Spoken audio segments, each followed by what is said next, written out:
Hey, I'm Molly, 26, female, and I'm here to spill some serious tea about a wild chapter of my life.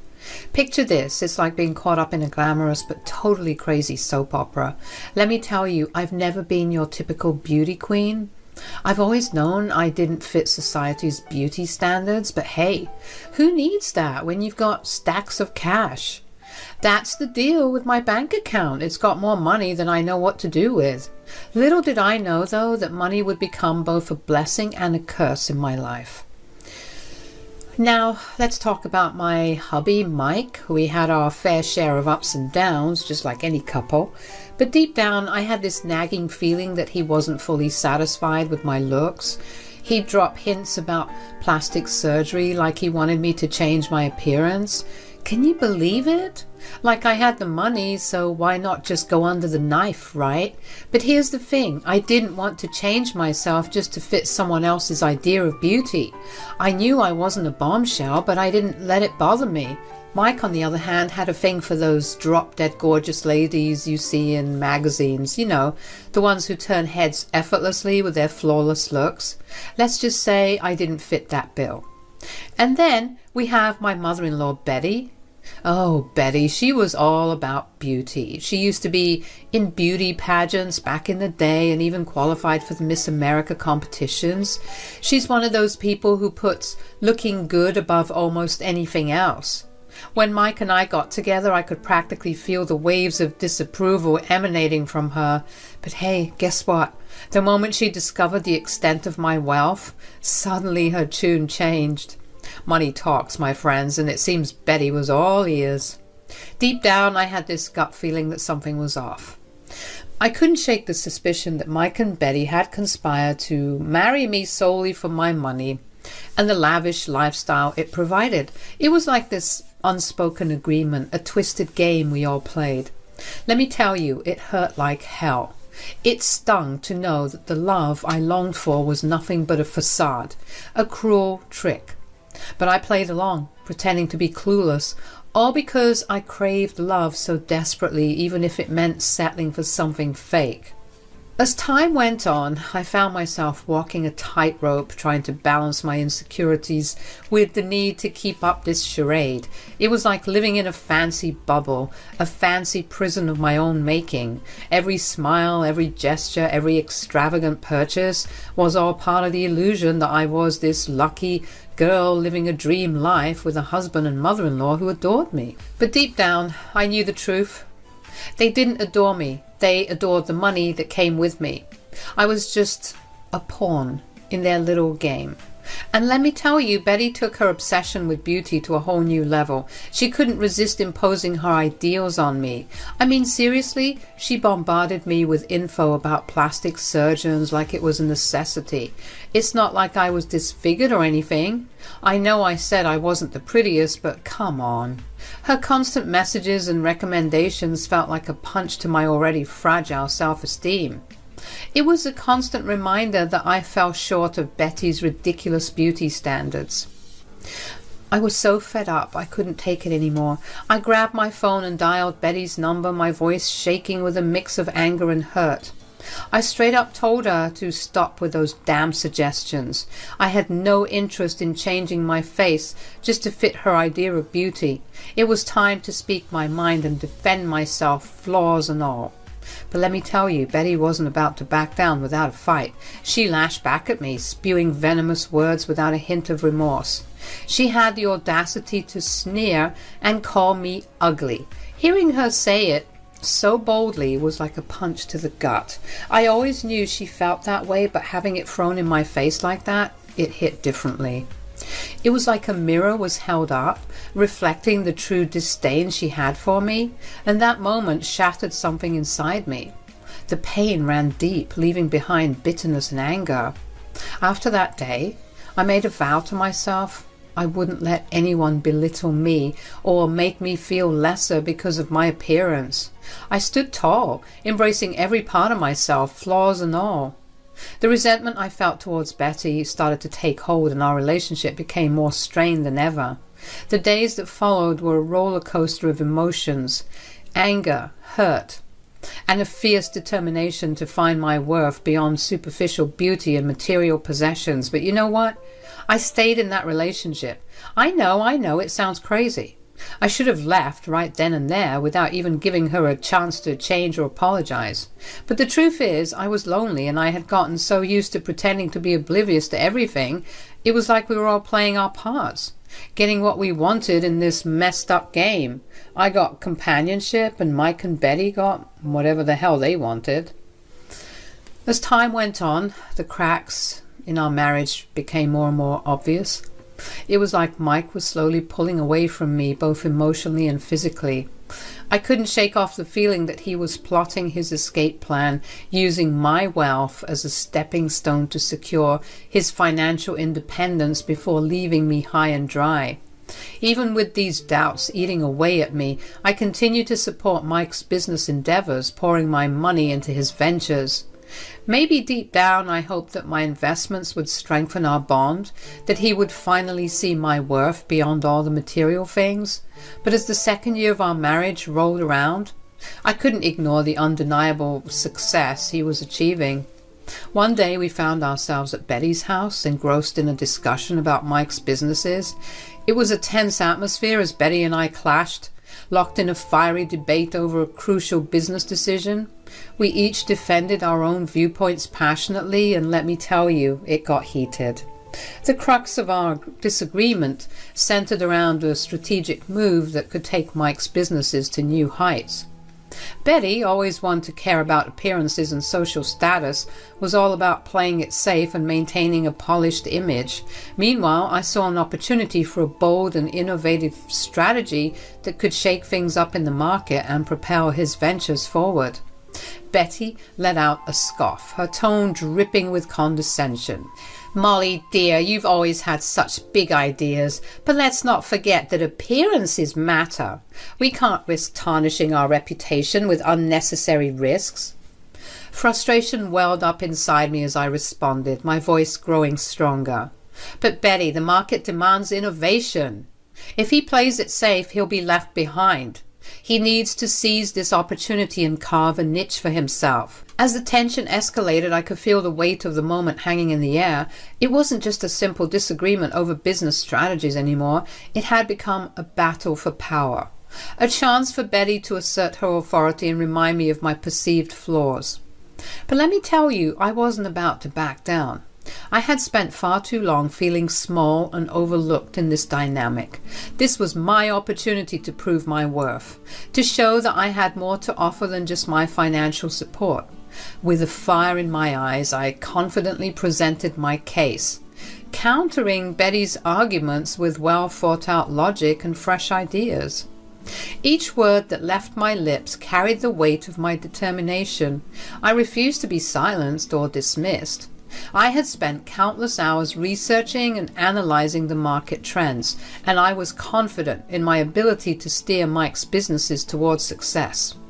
I wasn't going to let Betty's narrow-minded perspective hold us back. As the debate raged on, I could sense the room growing quieter. It was as if everyone realized the significance of this moment, the clash of two strong-willed women fighting for what they believed was right. The air crackled with anticipation, waiting for the final verdict to be delivered. Mike piped up and interjected. "Look, I understand both your perspectives, but we need to find a middle ground. Molly, your ideas are intriguing, but we also have to consider the potential risks involved." His response left me feeling disappointed, like my concerns were being tossed aside without a second thought. "Mike, I've supported your ventures from the beginning, investing my time and resources, but it seems like you're more interested in playing it safe and securing your own future." Betty, seizing the opportunity to strike, chimed in with a derisive tone. "Oh, Molly, don't be so naive. We all know why you married my son. Your wealth was your only redeeming quality. Without it, you're just an unattractive burden, let's face it." "Mom, what?" "It's the truth."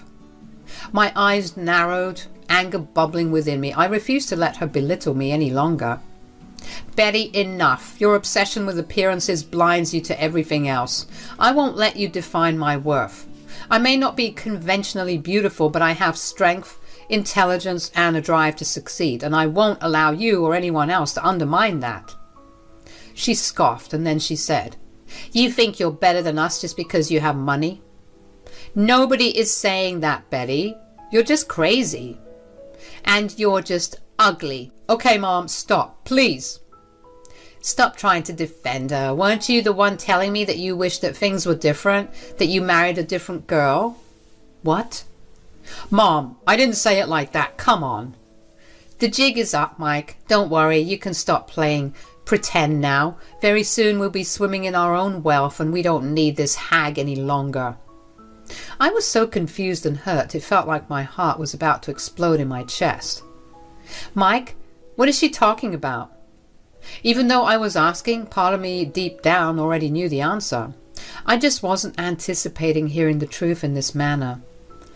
"Oh, for the love of... Mike only married you for your money. Honestly, he settled for you, knowing that he could have done a whole lot better than this." She gestured to me when she said this. I guess in her eyes I'm so ugly that she had to refer to me as an object. "You think I'm lying? Mike, tell her." Mike didn't respond, but all he did was nod slowly and smirk, realizing that if his business continued on the same trajectory, he wouldn't need to sugarcoat things anymore. That smirk was sinister, truly revealing who he was this entire time. Betty's words hit me like a punch to the gut, hanging in the air like a poisonous cloud. She had the audacity to claim that Mike had only married me for my money, and it felt like a stab right in the heart. But you know what? I wasn't about to let her words bring me down. I summoned all my strength and spoke through gritted teeth, determined to stand my ground. "I'm not an idiot, Betty. I've known all along, but that doesn't excuse your cruelty. Why are you so mean?" Betty's laughter erupted, a cruel symphony of mockery. "Oh, this is rich. You mean to tell me that you knew this entire time?" "Yes." "Then why keep quiet? Why not divorce him or get an annulment?" "Because I thought that even though he only wanted me for my money, he'd at least give me companionship in return." Betty roared with laughter, cackling like a witch at my misfortune. "You're pathetic, absolutely pathetic. You have no self-worth, Molly. You thought you could buy my son? And what about you two, huh? You have all the self-worth in the world, right? You came into this knowing that you were using me, and you have the nerve to talk about self-worth. Looks like we're all insecure here. Don't try and get on your high horse." As much as I knew I was in the right, the laughter from both Mike and Betty started to chip away at my resolve. It felt like they were mocking me, and it was hard to keep my composure. Tears welled up in my eyes, ready to spill over, but I held them back with all my might. I gathered every ounce of strength within me to fight back. "How can you speak of self-worth when people like you have spent a lifetime labeling me as ugly?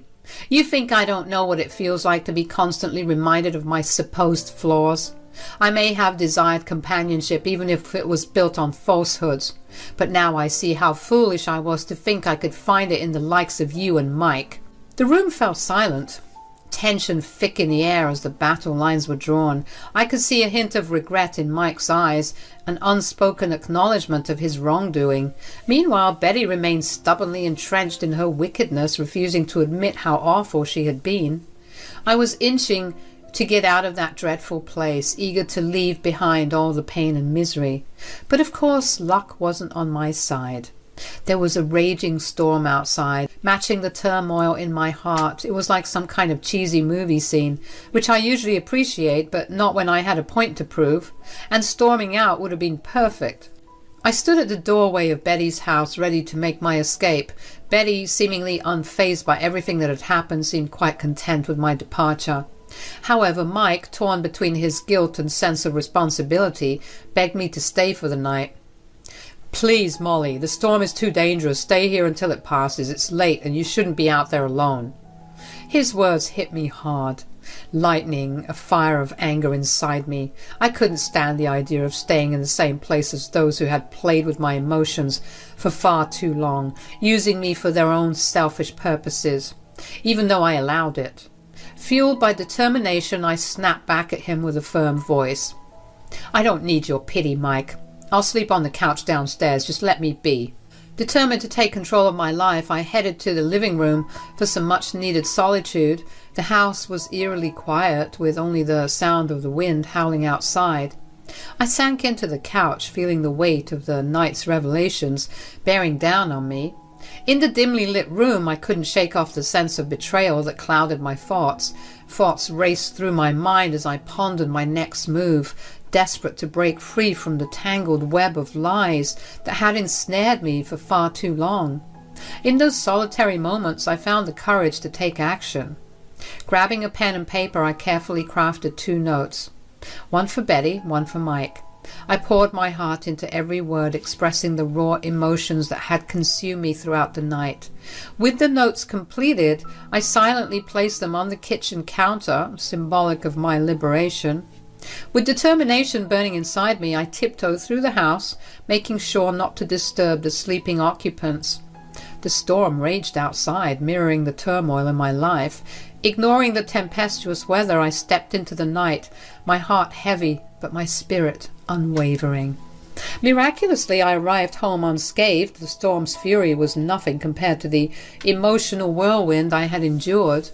Exhaustion washed over me, my weary body craving rest from the roller coaster of emotions. Collapsing onto my bed, I surrendered to the blissful embrace of sleep, ready to face a new day and the challenges that lay ahead. When I woke up to the sun peeking through the curtains, I couldn't help but feel a rush of freedom.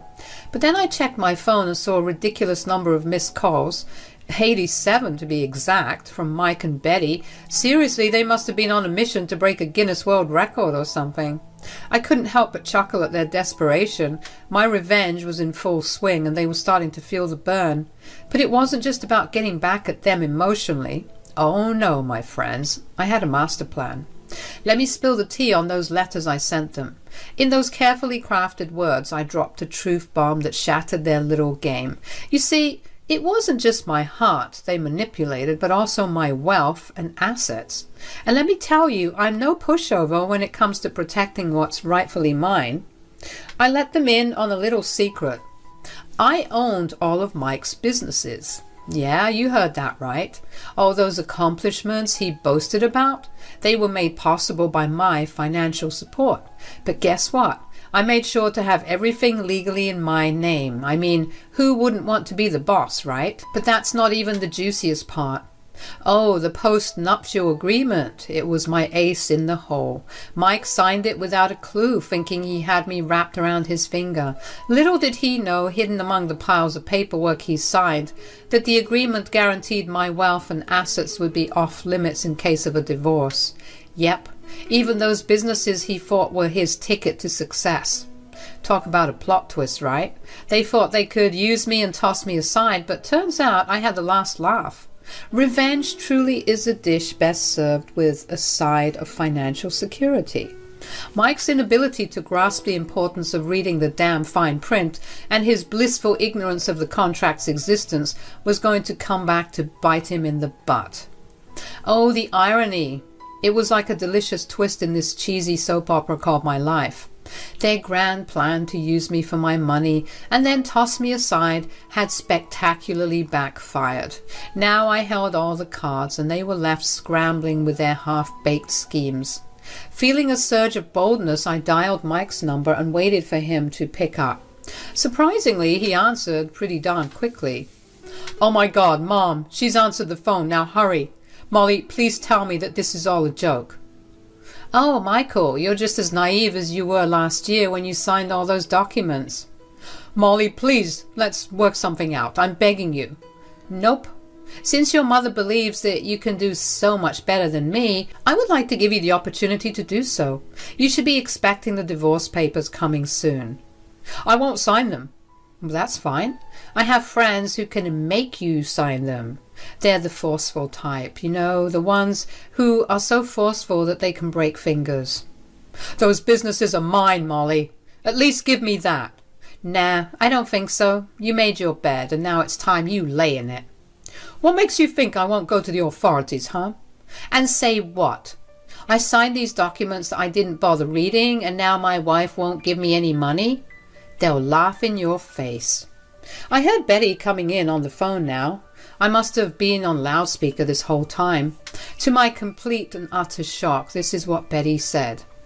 "Molly, you know that what was said yesterday was all in the heat of the moment. I didn't mean any of it." "Cut the crap, Betty. You're the one who's pathetic. Goodbye, and see you in court." I hung up the phone, chuckling at the sight of their desperate calls lighting up my screen. Revenge, my friends, tasted sweet, and it wasn't just an emotional victory. I had hit them where it hurts the most. Their precious wallets.